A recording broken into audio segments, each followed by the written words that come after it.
এই যে সবাই কেমন আছো? আমি আবারও 150 বছর পর একটা মিনি ব্লগ নিয়ে তোমাদের কাছে হাজির হয়েছি। সকালে ঘুম থেকে উঠে মন্দিরের কাজকর্ম সেরে ঠাম্মি আমাকে বলল একবার বাজার যা, কারণ বাড়িতে কিছু বীজ আলু বেঁচে গেছিল। ওগুলো দিয়ে আসতেই ঠাম্মি আমাকে বাজার পাঠালো, আর আমিও সকালে ঠান্ডায় কাঁপতে কাঁপতে চলে এলাম বাজার। আর আমার তো মনে হয় সকালে ঠান্ডা কাঁপতে কাঁপতে বাজারে আসা এর থেকে বড় শাস্তি আর কিছুই হয় না। তো দেখো এই হলো সেই আলুর ব্যাগ, আর এই আলুগুলো দিয়ে এখন আমি করব বাজার। আজ মঙ্গলবারের বাজার, আর সকালবেলা আমাদের গুটিসিংটির বাজারে তেমন কোনো লোকজন নেই বললেই চলে। আর এমনিতেও শীতকালে বাজার তো অনেকটা দেরিতেই শুরু হয়। আর এদিকে দেখো ওই ঠাম্মিটা আমায় বললো এই ঝোড়ার কানা বেগুনগুলো এখানে ঢেলে এই ঝোড়ার মধ্যেই আলুগুলোকে ঢেলে দে। তাই আমি ওই ঠাম্মির কথা মতো আলুগুলোকে ঝোড়ায় ঢেলে দিলাম। এবার নেবো সবজি। আজ মঙ্গলবারের বাজার, বাড়িতে কোনো মাছ যাবে না, তাই নিয়েছি একটা বাঁধাকপি, আর ওই কানা বেগুনগুলো ঠাম্মি আমায় দিয়ে দিয়েছে। তারপর নিয়েছি টমেটো, ধনেপাতা।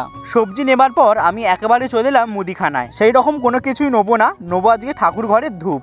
আসলে কি জানো, এই দোকানে যে খোলা ধূপগুলো বিক্রি হয় শ হিসাবে নিলে একটু বেশিও হয়, আর গন্ধও খুব ভালো হয়। তাই আমি মাঝে মাঝেই এই দোকান থেকে মায়ের মন্দিরের জন্য ধূপ নিয়ে যাই।